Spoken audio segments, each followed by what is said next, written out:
I didn't see the hand coming until it made a sharp, stinging contact with my cheek. The sound echoed in the quiet of my own living room, a room where I had raised my children, celebrated birthdays, and mourned my husband. For a second, the world went silent. My ears rang, and the metallic taste of shock filled my mouth. I looked up at Chloe, my daughter-in-law. Her face was contorted into a mask of rage I didn't recognize. This was the woman my son, Mark, had married 3 years ago.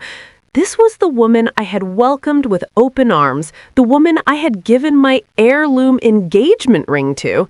And now she was standing over me, her chest heaving, pointing a finger directly at my face. "Give me the keys, Evelyn," she hissed. "I'm not asking you again.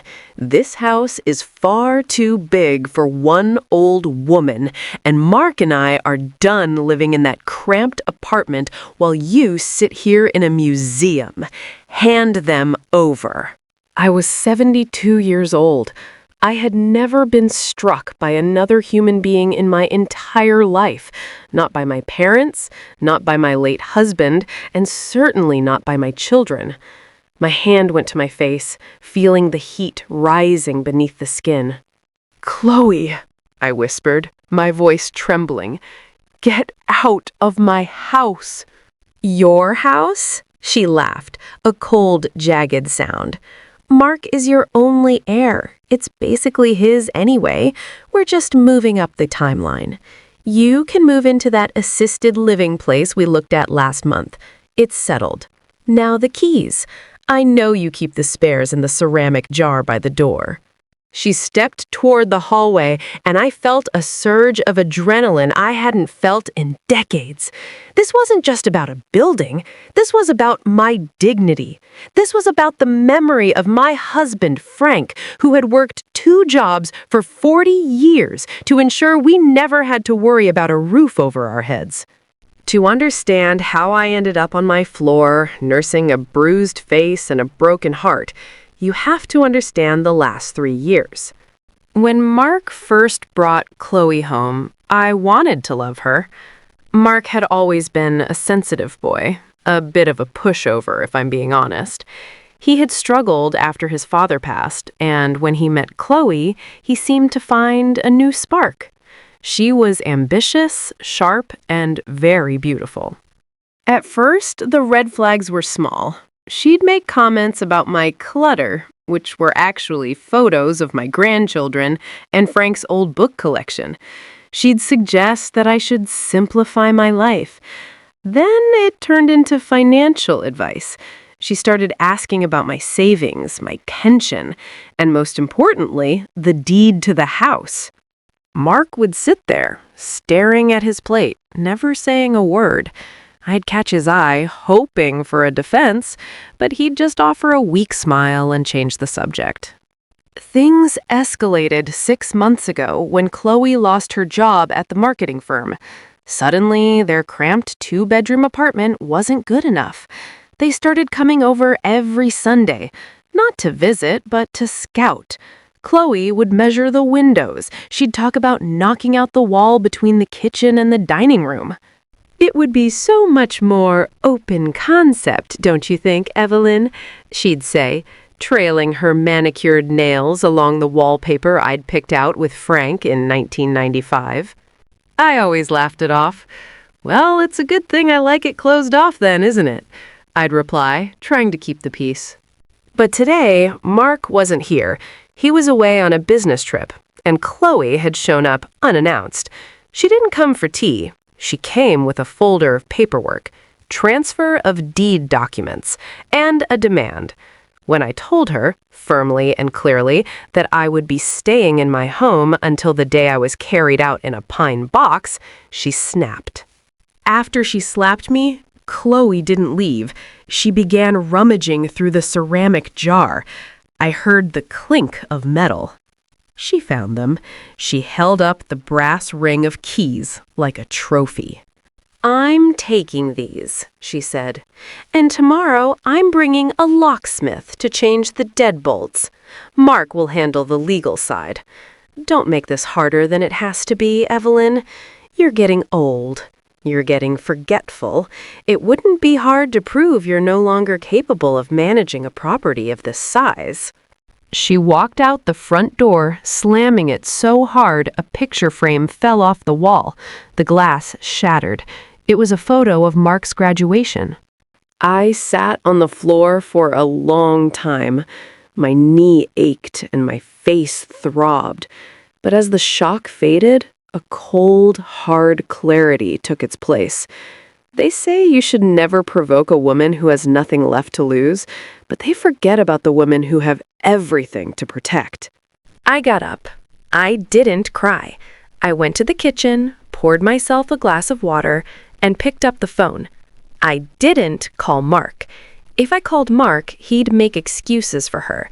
He'd tell me she was stressed, that they were under pressure, that I should just be the bigger person. No, I called my brother, Arthur. Arthur was a retired police sergeant with a temper shorter than a matchstick and a heart of gold. Arthur, I said when he picked up, I need you to come over and bring your toolbox. I also need the name of that lawyer you used for the estate battle last year. Evelyn? You sound strange. What's happened? I've been assaulted, Arthur, in my own home, and I'm about to go to war. The next 24 hours were a whirlwind. By the time the sun came up the next morning, Arthur had already helped me change the locks on every single door in the house. He also installed a ring camera on the front porch and 2 more overlooking the driveway. I sat in my armchair watching the live feed on my iPad. At 10 a.m., a white van pulled into the driveway. It was the locksmith. A moment later, Chloe's SUV pulled in behind him. She hopped out, looking smug, wearing a designer tracksuit. She walked up to the locksmith, gesturing toward my front door with an air of authority. I watched as she handed him the keys she had stolen from me. I watched as he tried them, confused. He shook his head. He tried the second key. Then the third. I stepped onto the porch.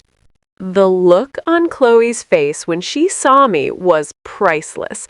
The smugness vanished, replaced by a sneer. Evelyn, what is this? Why aren't these working? I looked at the locksmith. I'm sorry for the confusion, sir. This woman does not live here, and she does not have permission to change my locks. I've already had them replaced by a professional this morning. I suggest you leave before things get complicated for your business. The locksmith looked between us, saw the bruise on my face, which had turned a nasty shade of purple, and started packing his bags. I'm not getting in the middle of a family feud. Have a nice day. Wait, Chloe screamed. I'm paying you. Get back here. But he was already gone. Chloe turned on me, her eyes wild. You think you're clever? You think this changes anything? Mark is going to be furious. You're alienating your only son. No, Chloe, I said, my voice calm and steady. I'm protecting myself from a thief and an abuser, and if you step 1 foot on my porch, I'm hitting record and calling the police. I already have the footage of you hitting me yesterday. Yes, I installed cameras inside, too. I was bluffing about the inside cameras. I hadn't had time for that. But she didn't know. She froze. You wouldn't, she whispered. You'd ruin Mark's reputation. You'd ruin our lives. You ruined the relationship the moment you laid a hand on me, I said. Now get off my property. She left, screeching tires and all. But I knew this was only the beginning. The real test would be Mark. He called 2 hours later. He was back from his trip. Mom, what the hell is going on? Chloe is in hysterics. She says you attacked her. She says you locked her out and threatened her with the police. I felt a pang of sadness. My son, my baby boy, was so blinded by her that he could even entertain the idea that I, a 72-year-old woman with arthritis, had attacked his athletic 30-year-old wife.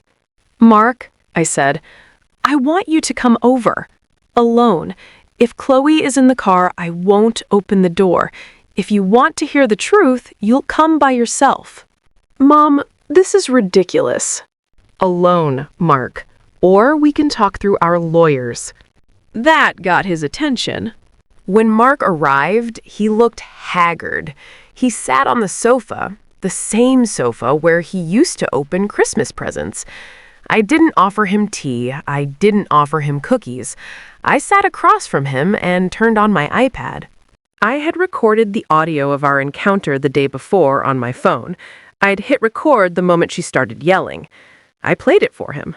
The sound of her demanding the keys, the sound of her insults, and then the unmistakable crack of the slap. Mark went pale. He stared at the floor, his hands shaking. She said you tripped and hit your face on the door frame," he whispered. "She lied to you, Mark, just like she's been lying about everything else. She didn't come here to check on me. She came here to evict me." "I didn't know it was this bad," Mark said, his voice cracking. "She kept saying we needed to help you, that you were struggling with the house maintenance, that it was for your own good." "And you believed her? Or was it just easier to agree so she'd stop nagging you?" He didn't answer. He couldn't. "I love you, Mark," I said, "but I will not be a victim in my own home. I have already spoken to a lawyer. I am updating my will. This house will be put into a trust. If anything happens to me, it goes to charity, not to you, and certainly not to her, unless things change radically." Mark looked up, tears in his eyes. "What am I supposed to do, Mom? I love her." "Then you love a woman who strikes your mother," I said coldly. "You have to decide what kind of man you are, Mark, because the woman you married is a stranger to me, and she is no longer welcome in this house. Ever." The aftermath was messy. Chloe tried to sue for emotional distress. She tried to claim I was mentally unfit. But the audio recording and the testimony from the locksmith, who eventually came forward to say how aggressive she had been, shut her down quickly. Mark didn't leave her, not at first. He tried to mediate. He tried to get us into family therapy.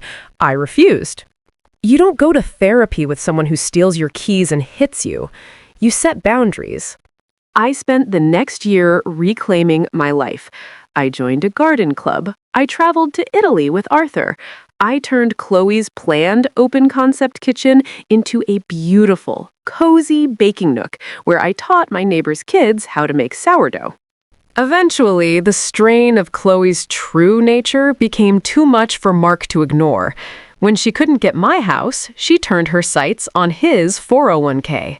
When he resisted, she used the same tactics on him that she had used on me. The shouting, the manipulation, the physical intimidation. He called me one night, sobbing from a hotel room. He had finally seen the mask slip for good. He's divorced now. It was a long, expensive process, but he's out. He spends a lot of time at my house now, helping me with the heavy lifting and the yard work. He apologized 1,000 times, and while I've forgiven him, things are different. He knows that his mother isn't a fragile old woman to be managed. I still have the bruise on my face sometimes. At least I feel it in my mind when the wind blows a certain way or I hear a loud noise. But then I look at my keys, sitting in that ceramic jar, and I remember, this is my house. These are my rules, and no one, not even family, is allowed to take your peace. If you're going through something similar, If a family member is gaslighting you or trying to take what you've worked your whole life for, listen to me. Don't stay silent. Don't be polite. Document everything. Change the locks and never, ever let them make you feel small in the home you built. I kept my house, but more importantly, I kept my soul. Thank you for spending your time with Alicia. If this story moved you, let your support be felt. Like, share, and subscribe. Your presence inspires the next tale. Until our voices meet again, stay calm, stay curious, and keep dreaming.